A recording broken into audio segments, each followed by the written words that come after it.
Hello, हाय सभी को राम राम, राधे राधे। आप सभी को आपके अपने यूट्यूब चैनल जानकी क्लासेस पर सभी का दिल से बहुत बहुत स्वागत है।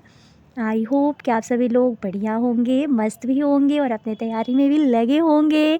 तो चलिए आज के सेशन की शुरुआत करते हैं, जो कि बहुत ही महत्वपूर्ण टॉपिक होने वाला है। तो थोड़ा सा पेशेंस बना के आप लोग वीडियो में ज़रूर एंड तक बने रहिएगा। और हाँ, अगर वीडियो आप लोग को पसंद आए ना, तो प्लीज़ आप लोग प्यारा सा comment, like, share and subscribe थोड़ा सा मोटिवेशन के लिए तो कर दिया करिए।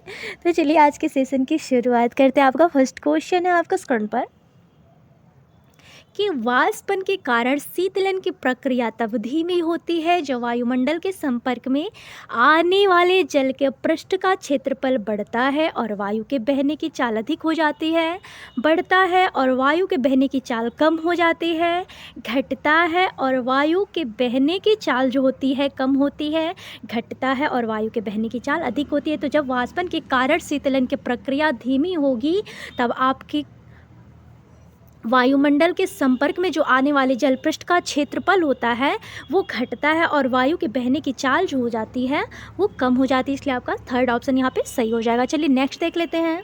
यहाँ पे आप लोग देख सकते हैं कि वाष्पन के कारण शीतलन की प्रक्रिया तब धीमी होती है जब वायुमंडल के संपर्क में आने वाले जल के पृष्ठ का क्षेत्रफल घटता है और वायु के बहने की चाल कम हो जाती है। वाष्पीकरण एक प्रकार की प्रक्रिया होती है जो एक द्रव्य को गैस के रूप में बदलने की प्रक्रिया को संदर्भित करती है। और वाष्पीकरण आपकी वह प्रक्रिया होती है जिसमें द्रव्य उबलने की तुलना में कम तापमान पर ही वाष्प में परिवर्तित होता है और द्रव के सतह पर क्षेत्र में वृद्धि से वाष्पीकरण की दर बढ़ जाती है। ऐसा वायु में जल के पृष्ठ के अधिक संपर्क में आने के कारण होता है।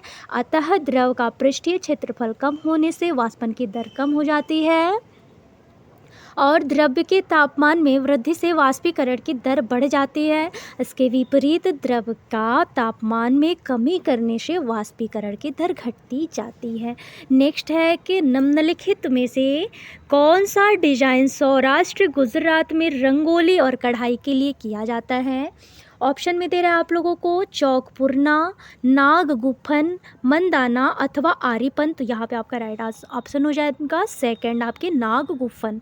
यहाँ पे नागगुफन डिजाइन सौराष्ट्र गुजरात में रंगोली कढ़ाई के लिए प्रयोग किया जाता है। उत्तर प्रदेश में चौकापुरना, राजस्थान में मंदाना, बिहार में आरीपन, बंगला में अल्पना, महाराष्ट्र में रंगोली, कर्नाटका में रंगवल्ली, तमिलनाडु में कोल्लम, उत्तरांचल में इप्पड़, आंध्र प्रदेश में मुग्गू और हिमाचल प्रदेश में कांगड़ा चित्रकला बनाई जाती है। नेक्स्ट है आपके स्क्रीन पर। एक एक टॉपिक ध्यान से देखते चलिएगा क्योंकि आपका एग्ज़ाम नज़दीक है और टाइम नहीं है आप लोग के पास। चलिए नेक्स्ट है आपके स्क्रीन पर कि खाद के विषय में निम्नलिखित में से कौन सा विकल्प आपका सही है।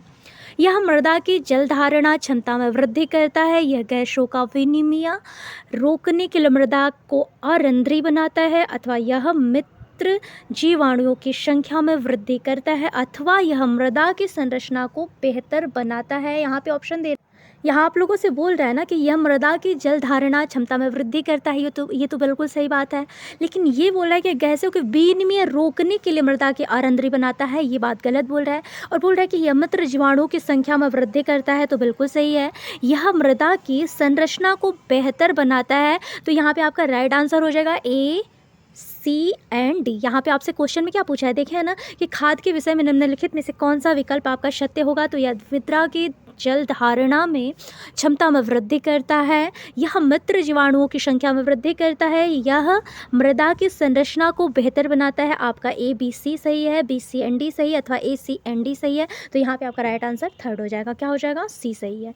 नेक्स्ट है आपके स्क्रीन पर खाद के विषय में निम्नलिखित महत्वपूर्ण बिंदु भी यहाँ पे देख सकते हैं आप लोग कि यह मृदा की जल धारणा क्षमता में वृद्धि करता है, यह मित्र जीवाणुओं की संख्या में वृद्धि करता है, यह मृदा की संरचना को बेहतर बनाता है, केंचुआ के प्रयोग से खाद का निर्माण वर्मी कंपोस्टिंग क्रम में खाद कहलाता है, यह जैविक खाद्य कहलाता है। वर्मी कंपोस्टिंग में लगभग 2 से 3 महीने आपके लग भी जाते हैं।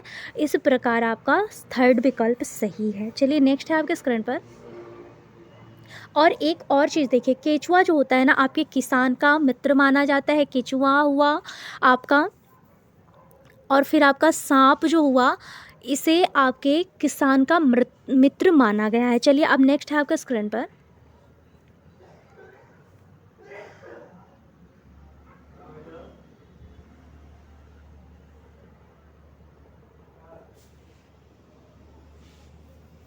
निम्नलिखित में से भारत के संघ शासित प्रदेशों का युगल चुनिए। जम्मू और कश्मीर और अंडमान और निकोबार द्वीप समूह, अथवा नागालैंड और लक्षद्वीप, अथवा दिल्ली और मिजोरम, चंडीगढ़ और झारखंड। तो यहाँ पे आपका राइट आंसर हो जाएगा जम्मू और कश्मीर और अंडमान और निकोबार द्वीप समूह। नेक्स्ट है आपके स्क्रीन पर, यहाँ पे देख सकते हैं कि वर्तमान में भारत में भारतीय राज्यों की 28 संख्या है तथा केंद्र शासित प्रदेशों की संख्या आपकी 8 मानी जाती है।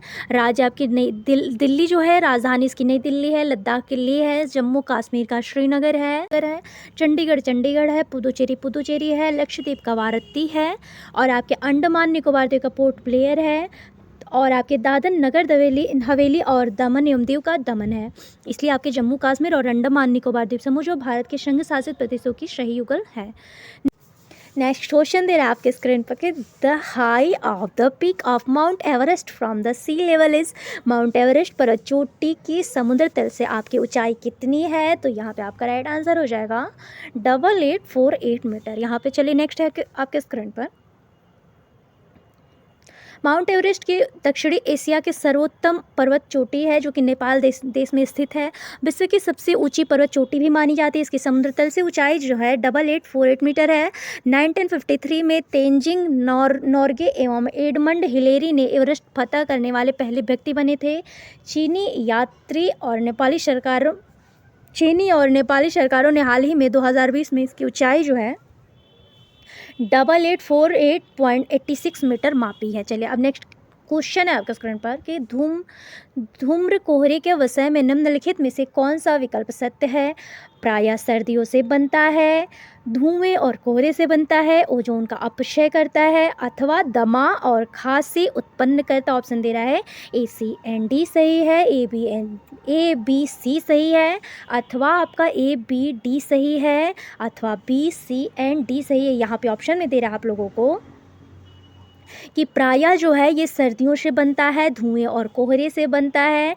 यहाँ पे आपका राइट आंसर हो जाएगा प्रायः यह सर्दियों में बनता है और आपके धुएं और कोहरे से भी बनता है। ये ओजोन का अपक्षय नहीं कर, यहाँ पे ये नहीं होगा, यहाँ होगा दमा एवं खांसी उत्पन्न करता है। आपका ABD यहाँ पे सही हो जाएगा। चलिए नेक्स्ट है आपके स्क्रीन पर, समताप मंडल के में वो एक ओजोन गैस की परत पाई जाती है जो सूर्य से आने वाली पराबैंगनी किरणों को अवशोषित करती है, इसलिए इसे पृथ्वी की सुरक्षा कवच भी कहा जाता है। ओजोन परत को नष्ट करने वाली गैस जो होती है CFC आपके क्लोरोफ्लोरोकार्बन, जो ओजोन परत की मोटाई नापने में डाप्सन इकाई का प्रयोग किया जाता है। धूम्र कोहरे में विषय में निम्न बातें सत्य हैं कि धूम्र कोहरे जो होते हैं प्रायः सर्दियों में बनते हैं। धूम्र कोहरे धुएं और कोहरे से बनते हैं और धूम्र कोहरे जो होते हैं धमा एवं खांसी उत्पन्न करते हैं। इसलिए आपका राइट आंसर हो जाएगा ABD। नेक्स्ट क्वेश्चन आप लोग के स्क्रीन पर है कि निम्नलिखित में से पृथ्वीकरण के कौन से क्रियाकलाप जो होते हैं प्राथमिक कक्षा में उपयुक्त होंगे? वाष्पीकरण, फटकना, चुंबकीय पृथ्वीकरण अथवा प्रभाजी आसवन। तो देखिए प्रभाजी आसवन नहीं होता है, यहाँ पे वाष्पीकरण सही हो जाएगा, फटकना हो जाएगा, चुंबकीय पृथ्वीकरण आइए ऑप्शन में देख लेते हैं। बोल रहा है AND सही है, BND सही है, BCD सही है, अथवा ABC सही है। तो यहाँ पे आपका ABC सही है। पृथ्वीकरण के लिए आपका फटकना हो जाएगा, वाष्पीकरण हो जाएगा, चुंबकीय पृथ्वीकरण हो जाएगा। अब प्रभाजी आसवन इसमें नहीं आता है। यहाँ पे आप लोग देख सकते हैं कि प्राथमिक कक्षा में पृथ्वीकरण के लिए निम्नलिखित क्रियाकलाप उपयुक्त होंगे: वाष्पीकरण क्रियाकलाप, फटकना क्रियाकलाप, चुंबकीय पृथ्वीकरण क्रियाकलाप, थ्रेसिंग हस्त चयन क्रियाकलाप। चलिए अब नेक्स्ट है आपका स्क्रीन पर, निम्नलिखित में से कौन सा वाद्य यंत्र का प्रयोग वीण मंडली में होता है? बीन, मुरली, सारंगी तथा ढोल, मुरली, तुम्बा, बीन तथा खंजरी, तुम्बा, बीन, खंजरी तथा ढोल, अथवा बीन, सारंगी, मुरली तथा खंजरी। यहाँ पे ऑप्शन में दे रहा है ना, कौन सा यहाँ पे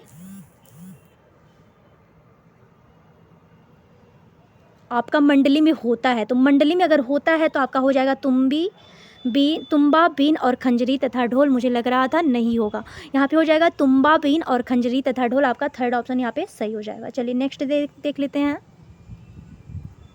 तुम्बा, वीण, खंजरी तथा ढोल वाद्य यंत्रों का प्रयोग वीण मंडली में होता है।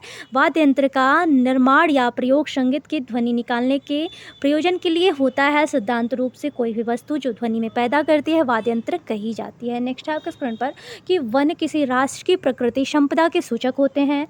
वनों के संदर्भ में निम्नलिखित में से कौन सा कथन सही होता है? जल चक्र को बनाए चालू रखने में भूमिका निभाते हैं। वृक्षों से ढके हुए एक छोटा सा क्षेत्र है, अथवा ये घरेलू पशुओं के लिए आवास उपलब्ध कराते हैं। ये अनवीकरणीय प्राकृतिक संसाधन है। यहाँ पे ऑप्शन दे आपसे क्वेश्चन पूछा है कि वन किसी राष्ट्र की प्राकृतिक संपदा के सूचक होते हैं। वनों के संदर्भ में निम्नलिखित में से आपसे कौन सा कथन जो है यहाँ पे सही? तो यहाँ पे जो दे रहा है ना, जल चक्र को बनाए चालू रखने में भूमिका निभाते हैं। ऑप्शन आपका यहाँ पे फर्स्ट ही सही हो जाएगा, क्योंकि यहाँ पे दे रहा है कि वे वृक्षों से ढके हुए एक छोटा सा क्षेत्र है। यहाँ पे ये नहीं पूछ रहा आप लोगों से ये घरेलू पशुओं के लिए आवास उपलब्ध कराते हैं। और आपसे फोर्थ ऑप्शन में दे रहा है कि ये अनवीकरणीय प्राकृतिक संसाधन है। नहीं, यहाँ पे फर्स्ट ऑप्शन ही सही हो जाएगा। चलिए अब नेक्स्ट देख लेते हैं। वन किसी राष्ट्र की प्राकृतिक संपदा के सूचक होते हैं। वन जल चक्र को बनाए चालू रखने में भूमिका निभाते हैं। जिस वस्तु का उपयोग हम अपने लाभ के लिए कर सकते हैं उसे संपदा कहते हैं। जो संपदा प्राकृतिक रूप से उपलब्ध हो उसे प्राकृतिक संपदा कहते हैं। उदाहरण जल, मिट्टी, वायु, वन, पशु आदि इस प्रकार की वन एवं प्राकृतिक संपदा का उदाहरण माना जाता है। चलिए नेक्स्ट क्वेश्चन देख लेते हैं कि निम्नलिखित में से कौन सा कथन सही है? केरल के तट पर अरब सागर तथा कर्नाटक का तट बंगाल की खाड़ी पर है, अथवा कर्नाटक का तट अरब सागर पर तथा केरल का तट बंगाल की खाड़ी पर है।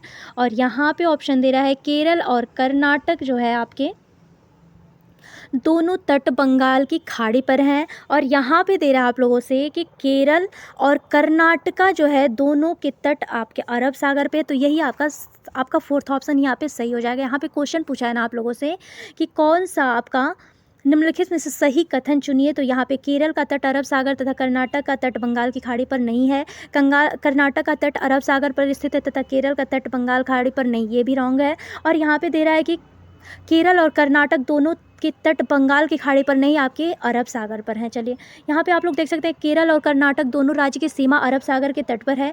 यह कथन सत्य है कि भारत के समुद्री तटीय राज्य 9 हैं जो क्रमशः गुजरात, महाराष्ट्र, गोवा और कर्नाटक, तमिलनाडु, आंध्र प्रदेश, उड़ीसा एवं पश्चिम बंगाल राज्य है तथा केंद्र शासित प्रदेश में पुदुचेरी, दमन दीव एवं अंडमान निकोबार एवं लक्षद्वीप है। अरब सागर में लगे भारतीय राज्य गुजरात हुआ, महाराष्ट्र हुआ, गोवा, कर्नाटका और केरल है। बंगाल की खाड़ी से लगे भारतीय राज्य पश्चिम बंगाल, उड़ीसा, आंध्र प्रदेश और आपके तमिलनाडु है। नेक्स्ट क्वेश्चन है आपके स्क्रीन पर कि ऊंचा, शुष्क, सूखा और चपटा क्षेत्र जिसे ठंडा रेगिस्तान कहते हैं हमारे देश का वह भाग है जिसका नाम है आपके शिमला हिमाचल प्रदेश, शिलांग मेघालय, श्रीनगर आपका जम्मू कश्मीर अथवा लेह लद्दाख। तो यहाँ पे जो पूछ रहा है ना कि कौन सा जो ठंडा रेगिस्तान है वो हो जाएगा आपका लेह लद्दाख। क्या हो जाएगा? लेह लद्दाख। यहाँ पे फोर्थ ऑप्शन यहाँ पे सही हो जाएगा। चलिए अब नेक्स्ट देख लेते हैं। ऊंचा, शुष्क, सूखा और चपटा क्षेत्र जिसे ठंडा रेगिस्तान के नाम से जाना जाता है हमारे देश, उसका नाम लेह लद्दाख है। लेह लद्दाख जो है क्षेत्रफल में भारत का सबसे बड़ा केंद्र शासित प्रदेश माना जाता है। लद्दाख सबसे कम आबादी वाला केंद्र शासित प्रदेश माना गया है। लेह लद्दाख का कुल क्षेत्रफल आपके 95.87% है। सियाचिन सबसे लंबा हिमालयी ग्लेशियर है जो हिमालय में पूर्व काराकोरम रेंज पर स्थित है। यह केंद्र शासित प्रदेश लद्दाख का हिस्सा माना जाता है। इसे विश्व का आपके सबसे ऊंचा युद्ध क्षेत्र भी माना गया है। यहाँ पर नेक्स्ट क्वेश्चन दे रहा है कि वह तिथि अथवा दिनांक बताइए जो जिस दिन आपकी बछेंद्री पाल ने माउंट एवरेस्ट की चोटी पर कदम रखा और भारतीय राष्ट्रीय ध्वज तिरंगा को गाड़ा था। आपका 23 मई 1984 दे रहा है। तो आपका राइट आंसर फर्स्ट ऑप्शन ही सही हो जाएगा। चलिए नेक्स्ट देख लेते हैं। बछेंद्री पाल ने माउंट एवरेस्ट की चोटी 23 मई 1984 को पहली बार कदम रखा था। उसी दिन भारतीय राष्ट्रीय ध्वज तिरंगा गाड़ा था। बछेंद्री पाल एक भारतीय पर्वतारोही रह चुकी हैं जिनका जन्म 24 मई 1954 को उत्तर भारतीय राज्य उत्तराखंड में उत्तरकाशी जिले के नकुरी गांव के भोटिया परिवार में हुआ था। उन्होंने 2019 में भारत सरकार द्वारा तीसरी सर्वोच्च नागरिक पुरस्कार पद्म विभूषण से सम्मानित किया गया था। माउंट एवरेस्ट दुनिया की सबसे ऊंची चोटी भी मानी गई है, जो कि नेपाल देश में स्थित है। इसकी ऊंचाई लगभग 8848.86 मीटर है। 29 मई 1953 को एडमंड हिलेरी और तेंजिंग नॉर्वे माउंट एवरेस्ट पर चढ़ने वाले पहले व्यक्ति माने जाते हैं। नेक्स्ट है आपके स्क्रीन पर कि सभी सरकारी अस्पतालों में सांप के द्वारा काटने की दवाई मिलती है, यह किससे बनाई जाती है? सांप की झड़ी, छोड़ी हुई चर्म त्वचा से, आपके सांप के विष के, अथवा चींचड़े के पौधे से, अथवा चींचड़े के पौधे के बीज से। तो यहाँ पे आपका राइट आंसर हो जाएगा सांप के विष से, सांप के जहर से ही सांप की दवा बनाई जाती है। नेक्स्ट है आपके स्क्रीन पर सभी सरकारी अस्पतालों में सांप के द्वारा काटने की दवाई मिलती है, ये सांप के विष अथवा जहर से ही बनाई जाती है। सांपों के बारे में प्रमुख तथ्य यहाँ पे निम्न है कि हमारे देश में केवल 4 प्रकार के जहरीले सांप पाए जाते हैं। कोबरा सांपों की एक जहरीली किस्म है। सर्पदंश की दवा सांप के जहर से बनाई जाती है। एक सांप के 2 खोखले दांत नुकीले होते हैं, यह काटता है तो जहर फैंग के माध्यम से व्यक्ति के शरीर में प्रवेश कर जाता है। नेक्स्ट क्वेश्चन दे रहा है आपके स्क्रीन पर कि पर्यावरण अध्ययन की पाठ्य पुस्तकों में मेंडल के प्रयोगों को शामिल किया गया। इसका कारण हो सकता है कि वैज्ञानिक के पड़ताल के चरणों की ओर छात्रों का ध्यान आकर्षित करना। तो ये बिल्कुल सही बात है। और यहाँ पे दे रहा है कि छात्रों को सिखाना चाहिए कि गुण एक पीढ़ी से दूसरी पीढ़ी में संचरित किए जाते हैं, नहीं। यहाँ पे दे रहा है कि छात्रों को का ध्यान आकर्षित करना है कि कैसे गुण उत्तरोत्तर पीढ़ियों द्वारा वंशागत होते हैं। तो ये बात बिल्कुल सही है। और यहाँ पे आपसे दे रहा है कि अपने तथा अपने अभिभावकों एवं रिश्तेदारों के बीच जो है समानताएं खोजने एवं छात्रों की सहायता करना चाहिए। तो यहाँ पे आपका सिर्फ ओनली ए एंड सी सही लग रहा है और आपका ऑप्शन यहाँ पे ए ही सही होगा। चलिए, ये नहीं होगा कि अपने तथा अभिभावकों के रिश्तेदारों के बीच समानताएं खोजने और छात्रों की सहायता करना। और बी आप लोगों को दे रहा है कि साथ छात्रों को सिखाना है कि गुण एक पीढ़ी से दूसरी पीढ़ी को संचरित किए जाते हैं, नहीं। यहाँ पे आपका ए और सी सही हो जाएगा। यहाँ पे दे रहा है कि पर्यावरण अध्ययन की पाठ्य पुस्तक में मेंडल के प्रयोगों को शामिल किया जाता है, जिसका कारण निम्न है। वैज्ञानिक पड़ताल के चरणों की ओर छात्रों का ध्यान आकर्षित करना है। छात्रों का ध्यान आकर्षित करना कैसे गुण उत्तरोत्तर पीढ़ियों द्वारा वंशागत होता है। तो आपका राइट आंसर हो जाएगा ए एंड सी। आनुवांशिकता के बारे में सर्वप्रथम जानकारी ऑस्ट्रिया निवासी ग्रेगर जोहान मेंडल ने दिया था। इस कारण उन्हें आनुवांशिकता का पिता भी कहा जाता है। आनुवांशिकता संबंधी प्रयोग के लिए ग्रेगर मेंडल ने मटर के पौधे का चुनाव किया था। आनुवांशिकता शब्द का प्रयोग जो है विलियम वाटसन ने दिया, जबकि जीन शब्द विलियम जोहानसन ने दिया था। नेक्स्ट है आपके स्क्रीन पर कि नाजली को गुड़ खाना पसंद है। दोपहर में जब उसकी मम्मी सो रही थी तो नाजली रसोई में गई और उसके मम्मी द्वारा छिपाई गई गुड़ की बरनी खोज ली। यह सीखने में निम्नलिखित प्रकारों में कौन सा एक उदाहरण माना जा सकता है? शास्त्रीय अनुबंधन सिद्धांत, आपके क्रियापशुत अनुबंधन, संज्ञानात्मक अधिगम अथवा यांत्रिक अधिगम। यहाँ पे जो बच्ची है आपकी नाजली जो है उसको गुड़ खाना पसंद है। दोपहर में जब उसकी मम्मी सो रही थी तो नाजली रसोई में जाती है, मम्मी द्वारा गुड़ की बरनी खोज लेती है। सीखने में निम्नलिखित तो यहाँ पे आपका यहाँ पूछ रहा है ना क्वेश्चन में कि नाजली जो है छोटी सी बच्ची है, उसको गुड़ खाना पसंद माना जा रहा है। तो दोपहर में जब उसकी मम्मी जो सो रही है तो नाजली रसोई में जाती है और उसने मम्मी द्वारा छिपाई गई गुड़ की बरनी खोज लेती है। तो यहाँ पे पूछ रहा है कौन सा क्रिया हो रहा है? तो यहाँ पे क्रियापशुत अनुबंधन हो रहा है और आपके यांत्रिक अधिगम। और दिया किसने था? तो आपके स्किनर साहब ने किसने दिया था? क्रियापशुत अनुबंधन का सिद्धांत और यांत्रिक अधिगम का सिद्धांत जो है आपके स्किनर महोदय ने दिया था। नेक्स्ट है आपके स्क्रीन पर आपका यहाँ पे राइट ऑप्शन हो जाएगा ना बी एंड डी। क्या हो जाएगा? B and D. नाजली को गुड़ खाना पसंद है। दोपहर में जब उसकी मम्मी सो रही है तो नाजली रसोई में जाती है, उसकी मम्मी द्वारा छुपाई गई गुड़ की बरनी खोज लेती है। यह सीखने के क्रियापशुत अनुबंधन और यांत्रिक के उदाहरण है।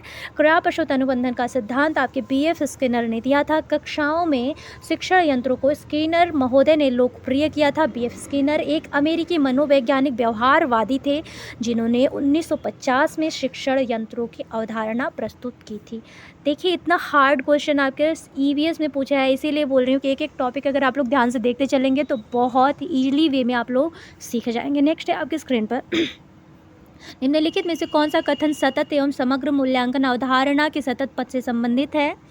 ऑप्शन दे रहा है वृद्धि एवं विकास के अभिज्ञात पक्षों का आवधिक मूल्यांकन, अथवा वृद्धि और विकास के पाठ्य चर्चा संबंधी और सह पाठ्य चर्चा संबंधी पक्षों का मूल्यांकन, अथवा अधिगम के अंतरालों का निदान और उपचारात्मक उपायों का प्रावधान, अथवा क्षमताओं, मनोवृत्तियों और अभिरुचियों का मापन। तो यहाँ पे देखिए, यहाँ पूछ रहा है आप लोगों से सतत पद से संबंधित है, तो वृद्धि एवं विकास के अभिज्ञात पक्षों का आवधिक मूल्यांकन। तो ये तो आपका सही है, जो बोल रहा है कि वृद्धि और विकास जो है आपके अभिज्ञात पक्षों का आवधिक मूल्यांकन होता है। लेकिन यहाँ पे बोल रहा है कि वृद्धि और विकास के पाठ्य चर्चा संबंधी, अगर पाठ्य चर्चा कहीं भी दे तो आपका निगेटिव होता है। और यहाँ पे दे रहा है आप लोगों के फोर्थ ऑप्शन में दिया है कि मापन, अगर मापन भी कहीं देगा तो वो भी आपका निगेटिव होता है। लेकिन यहाँ पे बोल रहा है अधिगम अंतरालों का निदान करना और उपचारात्मक उपायों का प्रावधान करना। तो यहाँ पे आपका ए और डी ऑप्शन, यहाँ पे आपका ए और सी आपका सही हो जाएगा। चलिए अब नेक्स्ट है आपके स्क्रीन पर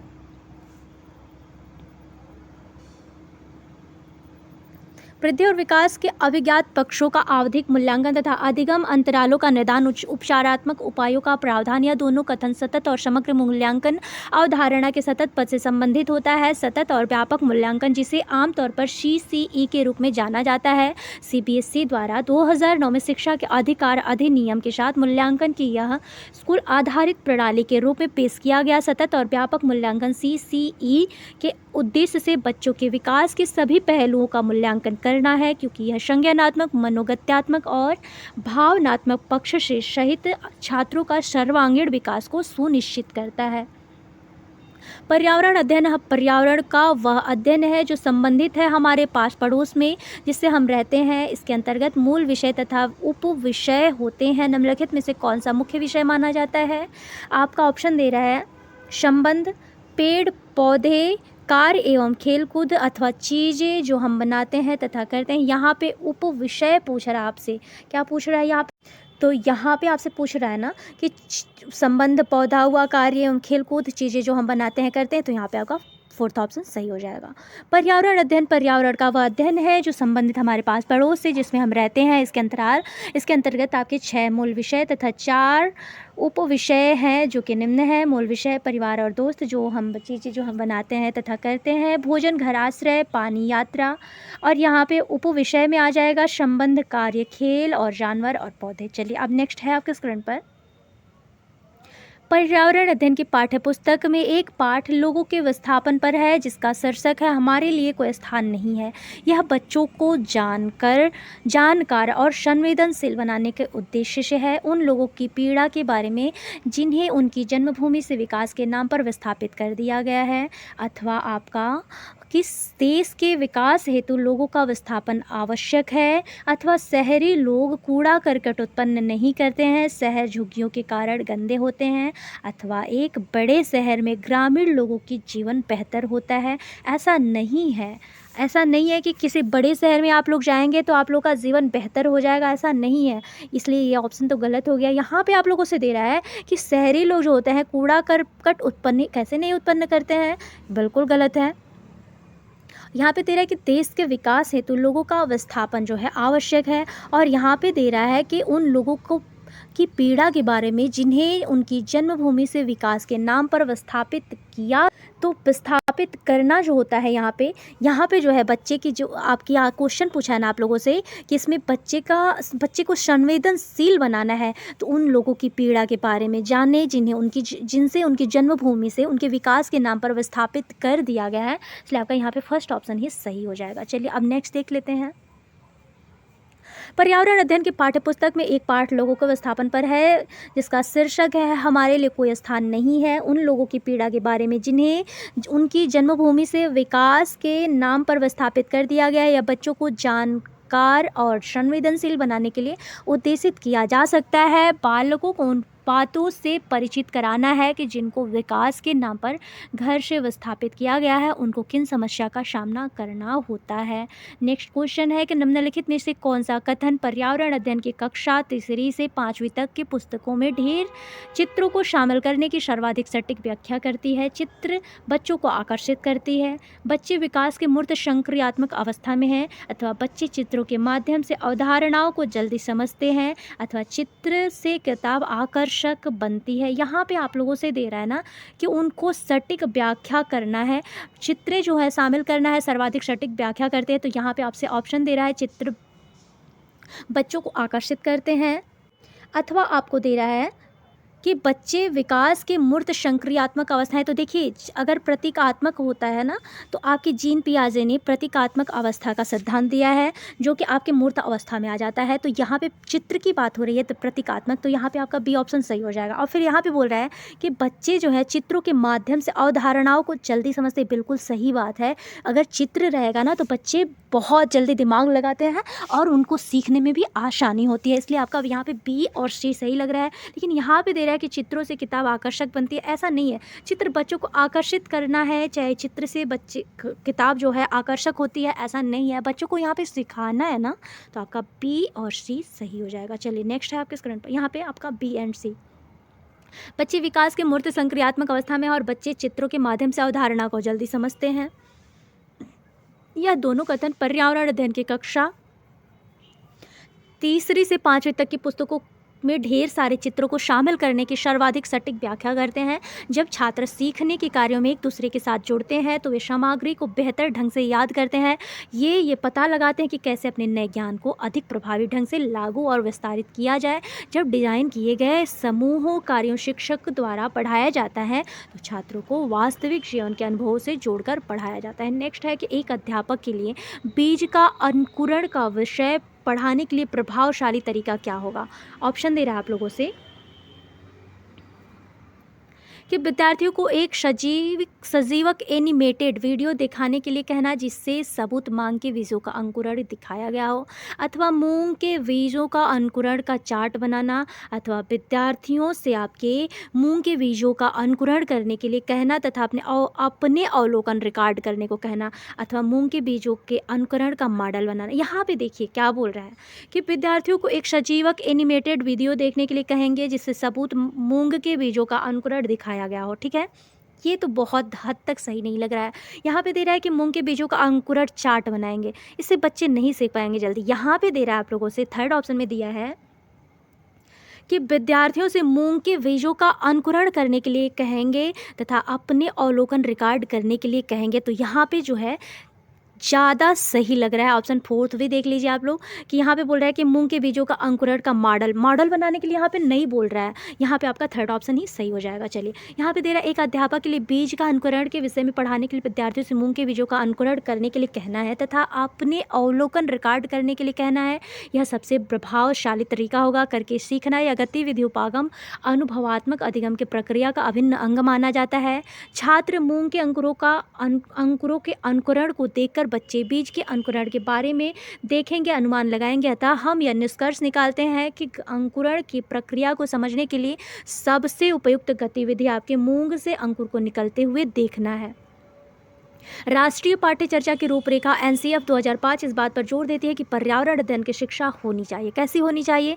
तो हमारे आसपास के वातावरण, प्राकृतिक चीज़ों और लोगों से के साथ बातचीत क्रियाओं के और भाषा दोनों के माध्यम से होगा, अथवा केवल तो पहले ही गलत हो जाता है। और फिर यहाँ पे पाठ्य पुस्तक दे रहा है, तो पाठ्य पुस्तक आपके केवल, ये सारे निगेटिव वर्ड होते हैं इसलिए बी छोड़ दीजिए। यहाँ पे बोल रहे हैं कि पर्यावरण से संबंधित गतिविधियों में शामिल शिक्षक और विद्यार्थी द्वारा। और यहाँ पे थर्ड ऑप्शन दे रहा है कि विद्यार्थियों के लिए शिक्षकों द्वारा चयनित उपयोग। देखिए अगर शिक्षक चयनित कर रहा है तो वो ऑप्शन हमेशा निगेटिव होता है। और यहाँ पे बोल रहा है पर्यावरण से संबंधित गतिविधियों में शामिल शिक्षक और विद्यार्थी द्वारा। देखिए लेकिन सबसे बेस्ट आंसर यहाँ पे दे रहा है ना कि हमारे आसपास, ठीक है, वातावरण और प्राकृतिक चीज़ों और लोगों के साथ बातचीत करने के लिए और क्रियाओं और भाषा दोनों के माध्यम से बच्चा जो सीख रहा है ना, सबसे बेस्ट आंसर आपका फर्स्ट हो जाएगा और यही ऑप्शन आपका सही भी है। चलिए अब नेक्स्ट देख लेते हैं। राष्ट्रीय पाठ्य चर्चा की रूपरेखा एनसीएफ 2005 इस बात पर जोर देती है कि हमारे आसपास के वातावरण, प्राकृतिक चीज़ों और लोगों के साथ बातचीत, क्रियाओं और भाषा दोनों के माध्यम से पर्यावरण अध्ययन की शिक्षा देनी चाहिए। एनसीएफ 2005 के मुख्य उद्देश्य जीवन एवं ज्ञान के मध्य की दूरी को कम करना तथा इस प्रक्रिया में बच्चे के विद्यालय जीवन को बाहरी जीवन से जोड़ना चाहिए। एनसीएफ 2005 को प्राथमिक शिक्षा में लागू किया गया था कि इस प्रक्रिया के माध्यम से विद्यार्थियों को रटने की प्रणाली से मुक्त किया जाए ताकि विद्यार्थियों की चहुमुखी विकास हो सके। चलिए अब नेक्स्ट है आपके स्क्रीन पर सबसे उपयुक्त विकल्प से रक्त स्थान की पूर्ति कीजिए। डॉट डॉट डॉट प्रकृति के प्रत्यक्ष अवलोकन और प्रकृति और सामाजिक दुनिया में पैटर्न और आपके प्रक्रियाओं को समझने में युवा दिमाग को शामिल करने में एक माध्यम बनना चाहिए। आपके माता पिता को, साथियों को, अथवा आपके पर्यावरण को, अथवा आपके शिक्षकों को। तो यहाँ पे आपसे क्वेश्चन में पूछा है ना कि सबसे बेस्ट आंसर जो हो आप लगाइए। देखिए पॉजिटिव तो सब है, लेकिन आपके प्रकृति के प्रत्यक्ष अवलोकन और प्राकृतिक और सामाजिक दुनिया के पैटर्न और प्रक्रियाओं को समझने में युवा जो दिमाग को शामिल करने में एक मध्यम तरीका जो बन रहा है, आपका इन्वायरमेंट बन रहा है। क्या बन रहा है? आपके पर्यावरण में आपके फैमिली, आपके माता पिता, आपके सगे संबंधी सब आ जाते हैं, इसलिए आपका सबसे बेस्ट आंसर हो जाएगा थर्ड। चलिए नेक्स्ट है, पर्यावरण को प्रकृति के प्रत्यक्ष अवलोकन और प्राकृतिक और सामाजिक दुनिया में पैटर्न और प्रक्रियाओं को समझने में युवा दिमाग को शामिल करने का एक माध्यम बनना चाहिए, क्योंकि मानवता के बड़े पैमाने पर पर्यावरण परिवर्तनों ने सभी प्राकृतिक वातावरणों को मौलिक रूप से प्रभावित किया है, जिससे में जलवायु परिवर्तन जैसे विविधता हुआ, जैव हानि और हवा और पानी में प्लास्टिक और अन्य को प्रभावित किया है। प्राकृतिक पर्यावरण से अभिप्राय पृथ्वी पर उपस्थित उन जीवी और अजीव तत्वों के योग से बना है जिनका निर्माण प्राकृतिक रूप से हुआ है। दूसरे शब्दों में भूमि, जल, वायु, पेड़ पौधे और जीव जंतु मिलकर प्राकृतिक पर्यावरण बनाते हैं। पर्यावरण को 3 भागों में बांटा जाता है, भौतिक पर्यावरण, जैविक पर्यावरण और सामाजिक पर्यावरण। नेक्स्ट है आपके स्क्रीन पर कि इस साल स्कूल में बागीचे में खूब सारे आम इकट्ठे हुए। जूली ने पर्यावरण अध्ययन कक्षा 5 के पाठ खाए आम 12 महीने पढ़ाने के लिए इन आमों का उपयोग करने के बारे में सोचा। इस पाठ को पढ़ाने के लिए सर्वाधिक उपयुक्त तरीका क्या होगा? ऑप्शन दे रहा है कि खाद्य प्रसंस्करण इकाई भ्रमण, जिससे विशेषज्ञ विद्यार्थियों के प्रसंस्करण की प्रक्रिया के बारे में बताएंगे, अथवा आम खाद्य पदार्थ उत्सव का आयोजन जिसमें विद्यार्थी उनके द्वारा बनाए हुए आम के विभिन्न व्यंजनों को स्टॉल लगाएंगे, अथवा यहाँ पे दे रहा है ऑप्शन कि खाद्य प्रसंस्करण इकाई के विशेषज्ञ को अपनी कक्षा में विशेषज्ञ वार्ता के लिए आमंत्रित करेंगे, अथवा यहाँ पे ऑप्शन दे रहा है कि एक प्रदर्शनी का आयोजन। आपका नेक्स्ट ऑप्शन दे रहा है कि एक प्रदर्शनी का आयोजन करेंगे जिसमें आम से बने विभिन्न खाद्य पदार्थों को प्रदर्शित किया जाएगा। तो देखिए यहाँ पे ऑप्शन दे रहा है A B सही है, A C सही है, अथवा B C सही है, अथवा C and D सही है। देखिए यहाँ पे जो बोला है ना ऑप्शन में आप लोगों से, यहाँ पे आप बोल रहे हैं कि खाद्य प्रसंस्करण इकाई भ्रमण करेंगे जिसमें विशेषज्ञ विद्यार्थियों के प्रसंस्करण प्रक्रिया में बताएंगे, और आम खाद्य पदार्थ उत्सव का आयोजन करेंगे जिसमें विद्यार्थी उनके द्वारा बनाए हुए आम के विभिन्न व्यंजनों का स्टॉल लगाएंगे। देखिए आपका A B यहाँ पे पॉजिटिव लग रहा है, लेकिन यहाँ पे जो बोल रहा है ना कि आप प्रसंस्करण विशेषज्ञ को आपकी कक्षा में विशेष वार्ता के लिए आमंत्रित करेंगे, तो नहीं, आप यहाँ पे प्रदर्शनी का आयोजन करेंगे जिससे आम से बने विभिन्न खाद्य पदार्थों को प्रदर्शित किया जाए, ये भी नहीं। आपका A B सही, आपका फर्स्ट ऑप्शन ही यहाँ पे सही हो जाएगा। अब चलिए नेक्स्ट क्वेश्चन देख लेते हैं। यहाँ पे देख लीजिए कि साल स्कूल के बागीचे में खूब सारे आम इकट्ठा हुए थे। जूली ने पर्यावरण अध्ययन कक्षा 5 के पाठ में खाए आम 12 महीने पढ़ाने के लिए इन आमों का उपयोग करने के बारे में सोचा। इस पाठ को पढ़ाने के लिए सर्वाधिक उपयुक्त तरीका निम्न था: खाद्य प्रसंस्करण इकाई भ्रमण जिसमें विशेषज्ञ विद्यार्थियों को प्रसंस्करण प्रक्रिया के बताएंगे, आम खाद्य पदार्थ के उत्सव आयोजन जिसमें विद्यार्थी उनके द्वारा बनाए हुए आम के विभिन्न व्यंजनों का स्टॉल लगाएंगे। नेक्स्ट है आपके स्क्रीन पर कि पर्यावरण अध्ययन शिक्षण हेतु अध्यापक को निम्नलिखित में से किसका चयन करना चाहिए। ऑप्शन दे रहा है बच्चे को अकेले कार्य करने के अवसर प्रदान करिए, अथवा बच्चे को कार्य करने में मदद करिए, अथवा बच्चों को छोटे छोटे समूह। सबसे बेस्ट आंसर तो जो समूह की बात करें ना हमेशा पॉजिटिव होता है, और वो भी छोटे छोटे कार्य आप दे रहे हैं, छोटे छोटे समूह में बांट रहे हैं, अवसर प्रदान कर रहे हैं, ये सबसे पॉजिटिव। यहाँ पे बोल रहे हैं कि बच्चे को बड़े समूह में कार्य करने के लिए अवसर नहीं, बड़े समूह नहीं, जो छोटे छोटे समूह बच्चों के एज के जो बच्चे हैं अगर उन समूहों में कार्य करने के लिए अवसर प्रदान कर रहे हैं, उससे बेस्ट आंसर कोई हो ही नहीं सकता। यहाँ पे बोल रहे हैं बच्चे को अकेले कार्य करने के लिए अवसर प्रदान नहीं, का बच्चे को कार्य करने में मदद करें, यहाँ पे नहीं। सबसे बेस्ट आंसर आपका थर्ड हो जाएगा, क्योंकि यहाँ आपसे क्वेश्चन में पूछा है कि पर्यावरण अध्ययन शिक्षण हेतु अध्यापक को निम्नलिखित में से किसका चयन करना चाहिए, तो सबसे बेस्ट आंसर आपका थर्ड हो जाएगा। चलिए, पर्यावरण अध्ययन शिक्षण हेतु बच्चे को छोटे समूहों में कार्य करने के अवसर प्रदान करिए। इससे जो होगा, प्रक्रिया का चयन अध्यापक को करना चाहिए। समूह में कार्य करना विद्यार्थियों को सोचने, संवाद कायम करने, समझने और विचारों को आदान प्रदान करने और निर्णय लेने के लिए प्रेरित करने के प्रभावी तरीका माने गए हैं। समूह अधिक दृश्यता की अनुमति देता है, जो अक्सर भेदभावपूर्ण व्यवहार को हतोत्साहित करता है।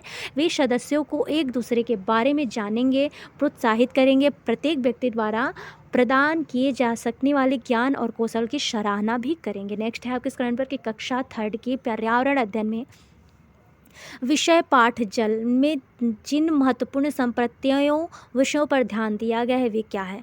जल के स्थानीय स्रोत, जल के उपयोग, लिंग, भूमिका, दूरी के अनुमान। और फिर यहाँ पे दे रहा है कि जल के स्थानीय स्रोत, जल के उपयोग, जल, भूमिका, दूरी के अनुमान, सामाजिक भेदभाव, पीने के लिए स्वच्छ जल। अथवा यहाँ पे थर्ड ऑप्शन दे रहा है आप लोगों को, जल के स्थानीय स्रोत, जल के उपयोग, लिंग, भूमिका, दूरी के अनुमान, जल का शुद्धिकरण। अथवा यहाँ पे दे रहा है कि जल के स्थानीय स्रोत, जल के उपयोग, लिंग, भूमिका, दूरी के अनुमान, वर्षा जल संग्रहण। तो यहाँ पे जो क्वेश्चन पूछा आप लोगों से ना कि कक्षा 3 के पर्यावरण अध्ययन में विषय पाठ जल जो है जिन महत्वपूर्ण संप्रत्यों विषयों पर ध्यान दिया गया है, तो यहाँ पे सेकेंड जो है जल के स्थानीय स्रोत होंगे, जल का उपयोग होगा, लिंग, भूमिका होगा, दूरी के अनुमान होगा, सामाजिक भेदभाव, पीने के लिए स्वच्छ जल। आपका राइट आंसर बी हो जाएगा। अब चलिए नेक्स्ट देख लेते हैं। कक्षा 3 के पर्यावरण अध्ययन में विषय पाठ जल में जल के स्थानीय स्रोत, जल के उपयोग, लिंग, भूमिका, दूरी के अनुमान, सामाजिक भेदभाव, पानी के लिए पीने के लिए स्वच्छ जल तथा महत्वपूर्ण संप्रत्यों विषयों पर ध्यान दिया गया है। प्राथमिक स्तर पर पर्यावरण एकीकृत विषय माना जाता है, जो विज्ञान, भौतिक, रासायनिक और जैविक, सामाजिक अध्ययन, इतिहास, भूगोल, राजनीतिक विज्ञान, समाजशास्त्र आदि पर्यावरण शिक्षा, सुरक्षा और संरक्षण से अंतर्दृष्टि प्राप्त करता है। इसका उद्देश्य है बच्चों में उस माहौल के समग्र या एकीकृत परिप्रेक्ष्य को विकसित करना है जहां पर वे रहते हैं। पृथ्वी पर लगभग आपके 70% हिस्सा जल का है। इसके बावजूद दुनिया के कई हिस्सों में साफ पानी की कमी भी है। जल संरक्षण महत्वपूर्ण है क्योंकि यह पर्यावरण की रक्षा करते हुए पानी को शुद्ध और स्वच्छ रखता है। विश्व जल दिवस आपके 22 मार्च को मनाया जाता है। 1993 में प्रतिवर्ष आपके 22 मार्च को आयोजित होने वाला विश्व जल दिवस मीठे पानी के महत्व पर केंद्रित है। नेक्स्ट है, निम्नलिखित में से कौन सी प्रक्रियाएं आकलन की प्रकृति की व्याख्या करती हैं? आपके संवादानात्मक, आपके रचनात्मक, आपके योगात्मक अथवा मूल्यांकन। यहाँ पे ऑप्शन दे रहा है आप लोगों को, ए बी सी सही है, बी सी डी सही है, अथवा ए सी डी सही है, अथवा ए बी डी सही है। यहाँ पे आपसे बोल रहा है कौन सी प्रक्रिया जो है आपके, एक सेकेंड, कौन सी प्रक्रिया जो है आपकी मूल्यांकन की आकलन की व्याख्या करिए। आपकी संवादनात्मक हुआ, रचनात्मक हुआ अथवा योगात्मक हुआ। तो देखिए आपका सबसे बेस्ट आंसर तो संवादनात्मक तो होगा आपका, फिर यहाँ पे रचनात्मक भी होगा, योगात्मक, लेकिन मूल्यांकन आपका पॉजिटिव वर्ड नहीं होता है। तो ए बी सी सही हो जाएगा, आपका राइट आंसर हो जाएगा ए बी एंड सी। चलिए नेक्स्ट है आपके स्क्रीन पर, संवादात्मक, रचनात्मक और योगात्मक प्रक्रियाएं आकलन की प्रकृति की व्याख्या करती हैं। आकलन की प्रकृति मानवीय विद्यार्थी मित्रवत उत्तरदायीपूर्ण होती हैं, पारदर्शी होनी चाहिए। आकलन के द्वारा निश्चित समय अंतराल में विद्यार्थियों के अधिगम स्तर का ज्ञान होता है और आकलन शिक्षक के विद्यार्थियों का आवश्यकता को व्यक्तिगत रूप से जानने में सहायता प्रदान करता है। सतत आकलन कक्षा शिक्षण प्रक्रिया साथ साथ चलने वाली प्रक्रिया मानी जाती है। सतत तथा व्यापक मूल्यांकन भारत के स्कूल में मूल्यांकन के लिए लागू की गई एक नीति है जो कि 2009 में आरंभ किया गया था। नेक्स्ट एंड लास्ट क्वेश्चन है, लास्ट नहीं, अभी एक क्वेश्चन इसके बाद भी है। कक्षा 5 के विद्यार्थियों के लिए वंशानुक्रम आनुवांशिकता एक अमूर्त प्रत्यय है। एक पर्यावरण अध्ययन की शिक्षिका हीना अपने विद्यार्थियों में आनुवांशिकता की समझ पैदा करने के लिए ... आयोजन करेंगी, हाथों से क्रियाकलाप करेंगी अथवा भूमिका निभाएंगे अथवा अन्वेषणात्मक क्रियाकलाप करेंगी अथवा उदाहरण का विश्लेषण करेंगे। यहाँ पे बोल रहा है कि कक्षा 5 के विद्यार्थियों के लिए वंशानुक्रम आनुवांशिकता का एक अमूर्त प्रत्यय है, जो कि एक पर्यावरण अध्ययन की शिक्षिका हीना अपने विद्यार्थियों में आनुवांशिकता की समझ पैदा करने के लिए आप क्या करेंगी यहाँ पे, तो उदाहरणों का विश्लेषण करेंगी। क्या करेंगी? एनालिसिस ऑफ एग्जाम्पल, आपके उदाहरणों का विश्लेषण करेंगी ताकि बच्चे अच्छे से अच्छे ढंग से सीखेंगे। यहाँ पे देखिए कक्षा 5 के विद्यार्थियों के लिए वंशानुक्रम का आनुवंशिकता एक अमूर्त प्रत्यय माना जाता है। एक पर्यावरण अध्ययन की शिक्षिका हिना अपने विद्यार्थियों में आनुवंशिकता की समझ पैदा करने के लिए उदाहरणों का विश्लेषण का आयोजन करेंगी। आँखों का रंग, बालों का रंग किसी व्यक्ति की लंबाई वंशागत लक्षण कहलाते हैं। संतान में रक्त समूह माता पिता के रक्त समूह द्वारा निर्धारित किया जाता है। इन सभी के लिए उदाहरणों का प्रयोग करना चाहिए। आनुवंशिकता के बारे में सर्वप्रथम जानकारी आपके ऑस्ट्रिया निवासी ग्रेगर मेंडल ने दी थी। इसका कारण उन्हें आनुवंशिकता का पिता भी कहा जाता है। आनुवंशिकता संबंधी आपके प्रयोग के लिए ग्रेगर मेंडल ने आपके मटर के पौधे का चुनाव किया था। नेक्स्ट एंड लास्ट क्वेश्चन है आपके स्क्रीन पर कि निम्नलिखित में से प्राथमिक स्तर पर पर्यावरण अध्ययन की पाठ्य चर्चा के विशेषता की पहचान करिए। समावेशित शिक्षा का, संदर्भित सहित शिक्षा का, अथवा अनुभवात्मक शिक्षा का, अथवा वैश्विक से स्थानीय विषय केंद्रित। तो देखिए, अगर कभी भी विषय केंद्रित की बात कर रहा है तो वो तो आपका पहले ही निगेटिव हो गया, ठीक है। तो यहाँ पे जो दे रहा है समावेशन का बात करता है, आपका संदर्भ रहित सहित भी आपका होगा और अनुभव भी आपका पॉजिटिव है, इसलिए आपका ए बी सही है, बी सी सही है, अथवा ए सी डी सही है, अथवा ए बी। लास्ट आपका फोर्थ ऑप्शन दे रहा है कि ए बी सी सही है और आपका फोर्थ ऑप्शन यहाँ पे सही हो जाएगा। ईवीएस में बच्चों के स्थानीय और व्यापक पर्यावरण के प्राकृतिक, मानवीय, सामाजिक और सांस्कृतिक आयामों की शिक्षा में अन्वेषण करने, जांच करने और विकसित करने का अवसर प्रदान करना चाहिए। प्राथमिक स्तर पर पर्यावरण अध्ययन की पाठ्य चर्चा की विशेषता निम्नलिखित से है। समावेशित, अनुभवात्मक, प्रासंगिक, थीम, प्रसंग आधारित और संदर्भ सहित आदि। प्राथमिक स्तर पर पर्यावरण अध्ययन के उद्देश्य बच्चों को प्राकृतिक, सामाजिक और सांस्कृतिक वातावरण के संबंधों का पता लगाने और समझने के लिए प्रशिक्षित करता है। तो चलिए, आज का सेशन आई होप कि आप सबको पसंद आया होगा, क्योंकि बहुत ही महत्वपूर्ण टॉपिक था और एक एक क्वेश्चन आप लोग के लिए बहुत ही महत्वपूर्ण था। तो आई होप कि आप सबको क्लास बढ़िया लगा होगा। और हाँ, अगर आप लोगों को क्लास सच में बढ़िया लगे ना, तो प्लीज़ आप लोग कम से कम मोटिवेशन के लिए एक प्यारा सा comment, like, share and subscribe आप लोग ज़रूर किया करिए। मिलते हैं सभी को नेक्स्ट वीडियो में, तब तक के लिए सभी को मेरा राम राम, राधे राधे।